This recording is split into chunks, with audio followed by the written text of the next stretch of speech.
Hello friends, welcome to your on our YouTube channel healthy real wealth है। तो दोस्तों, आज बात करेंगे कि क्या आपके शरीर में भी अचानक से कहीं पर भी अनचाही गांठें ज्यादा बनने लगी हैं। आपको पता है, इसे बोलते हैं लिपोमा। क्या आपने इसकी पहचान की है या आप भी इससे परेशान हैं? तो चलिए जानते हैं कि ये समस्या क्या है। शरीर में गांठ होना एक आम समस्या है। ये गांठें कई कारणों से हो सकती है, जैसे चोट हो जाए, संक्रमण हो जाए या कैंसर। हालांकि शरीर में होने वाली कुछ गांठें ऐसी भी होती है जो सौम्य होती हैं और कैंसर का खतरा नहीं होता है। इन सौम्य गांठों में से एक है लिपोमा। लिपोमा एक तरह की चर्बी की गांठ होती है जो त्वचा के नीचे बनती है। यह आमतौर पर नरम और दर्द रहित होती है।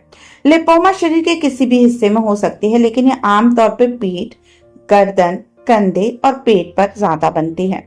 लिपोमा एक प्रकार की चर्बी की गांठ होती है जो त्वचा के नीचे बनती है।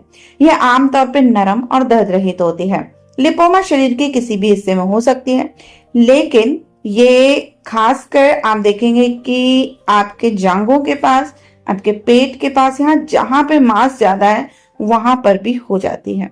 गांठ की समस्या होने पर बॉडी को अनेक नुकसान हो सकते हैं। इस समस्या को यदि आप ज्यादा दिन तक अनदेखा करते हैं तो स्वास्थ्य से जुड़ी अनेक समस्या आपको झेलनी पड़ती है। गांठ की समस्या होने के कारण ये कैंसर जैसे गंभीर बीमारी का भी रूप ले सकती है। गांठ होने के पीछे और भी कई कारण हो सकते हैं, जैसे diabetes, high blood pressure, obesity, less physical activity आदि बहुत सारे कारण हो सकते हैं जिनके कारण शरीर में गांठ बन सकती है। ऐसे में जानते हैं कि बॉडी में अनचाही गांठ कहीं लिपोमा तो नहीं है। जानते हैं कि लिपोमा के लक्षण क्या होते हैं। लिपोमा की बात करें तो बॉडी के किसी भी हिस्से में हो सकती है, जैसे कि कंधे, पेट, जांघ, हाथ, पैर, पीठ आदि में। लिपोमा आमतौर पर दर्दनाक नहीं होता है, लेकिन ये ज्यादा बढ़ने पे गांठ की तरह बहुत दिनों तक रह सकता है, जिसके कारण ये दर्दनाक भी बन सकता है। लिपोमा की बात करें तो ये ज्यादा टाइट गांठ नहीं होती। इंगलियों से यदि इस पर प्रेशर बनाया जाए तो ये आसानी से इधर उधर चलती भी है। लिपोमा की शुरुआत की बात करें तो देखने में छोटे से होते हैं, लेकिन समय के साथ ही बढ़ना शुरू हो जाती है। अब जानते हैं कि इस बीमारी का खतरा किस व्यक्ति को सबसे ज्यादा होता है। लिपोमा की बीमारी का खतरा आमतौर पर 40 से लेकर 60 वर्ष के लोगों को ज्यादा होती है। ये बीमारी अक्सर इस एज ग्रुप के लोगों को ज्यादातर होती है। इसलिए कहा जाता है कि बढ़ती उम्र के लोगों को वजन कम रखने के लिए बहुत ही ज्यादा आवश्यकता होती है। अब जानते हैं लिपोमा के कारण क्या होते हैं। लिपोमा होने के कई सारे कारण हो सकते हैं, जैसे शरीर में फैट जरूरत से ज्यादा बढ़ जाने के कारण। वहीं इसके होने का कारण ये भी हो सकता है कि आनुवांशिक रूप से आपके परिवार में एक से दूसरे में भी हो सकते हैं।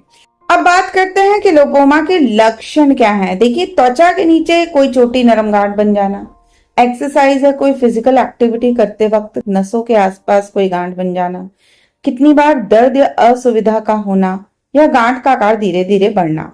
लिपोमा के अगर कारणों की बात की जाए कि होते क्यों है, तो देखिए बहुत ज्यादा इनके बारे में पता नहीं कि ये क्यों होते हैं, लेकिन कुछ कारक होते हैं जो इन्हें बढ़ाते हैं, जैसे कि आनुवंशिकता, उम्र, मोटापा, कुछ तरह की दवाएं। और अगर लिपोमा के इलाज की बात करें तो बहुत ज्यादा इलाज इनके नहीं होते हैं। आमतौर पर एक नॉर्मल समस्या और कुछ मामलों में अगर ज्यादा बढ़ गई है तो सर्जरी के द्वारा इसे हटाया जा सकता है। अगर और इलाजों की बात की जाए या घरेलू उपायों की बात की जाए तो आप यहाँ पे हल्का सा तेल की मालिश करते रहें और साथ ही साथ आप नमक के पानी से इसमें सिकाई करते रहें, हल्के गुनगुने पानी से, तो भी इसमें आराम मिलता है। खासकर यदि आपको उस गांठ में दर्द हो रहा है। यदि परेशानी ज्यादा बढ़ जाए तो अपने डॉक्टर से तुरंत ही सलाह जरूर लें। बात करते हैं कुछ घरेलू उपचारों की जिससे हम लिपोमा के लिए यूज कर सकते हैं। हालांकि इसके लिए कुछ विशेष उपचार होते नहीं है, क्योंकि डॉक्टर इसमें सर्जरी ही बताते हैं, लेकिन जरूरी नहीं है कि ये एक बार निकल जाए और दोबारा ना हो। और जगह जगह छोटी छोटी अनेक गांठें होने के बावजूद इनका कोई बहुत बुरा प्रभाव शरीर पर पड़ता नहीं है। लेकिन कुछ उपाय हम कर सकते हैं। पहला, यदि चर्बी की वजह है तो सबसे पहले अतिरिक्त व्यायाम करें ताकि शरीर की अतिरिक्त चर्बी भी कम हो और गांठें छोटी होती जाए। दूसरा, गांठ पर रुई से रोज नींबू का पानी लगाने से सूजन कम होती है। सेब के सिरके से शरीर डिटॉक्सिफाई होता है, इम्यून सिस्टम बेहतर होता है और रक्त संचार ठीक होता है। हल्दी के पेस्ट से प्रभावित हिस्सा जल्दी ठीक होने लगता है। इसके अलावा लहसुन में anti microbial, antioxidant, antibacterial, anti fungal गुण होते हैं। यदि सुबह सुबह आप इन्हें गुनगुने पानी के साथ लेते हैं तो उससे जो बॉडी की ब्लॉकनेस है वो भी खुलती है और गांठों की समस्या में भी आराम देता है। इसके अलावा खान पान में विटामिन ए और विटामिन ई से भरपूर चीजें शामिल करें। पानी भरपूर मात्रा में पिए और शराब का सेवन ना के बराबर करें। ज्यादातर लिपोमा को हटाने की जरूरत होती नहीं है। हालांकि लिपोमा यदि दर्दनाक हो या कोई कॉस्मेटिक कारण हो और आप इससे छुटकारा पाना चाहते हैं तो डॉक्टर सर्जरी के माध्यम से इन्हें हटा सकते हैं। तो दोस्तों, आशा करती हूँ ये वीडियो आप सबके लिए हेल्पफुल रही होगी। वीडियो पसंद आए ईच में तो शेयर करें, चैनल को लाइक और सब्सक्राइब जरूर करें। तो फिर मिलते हैं, तब तक के लिए नमस्कार।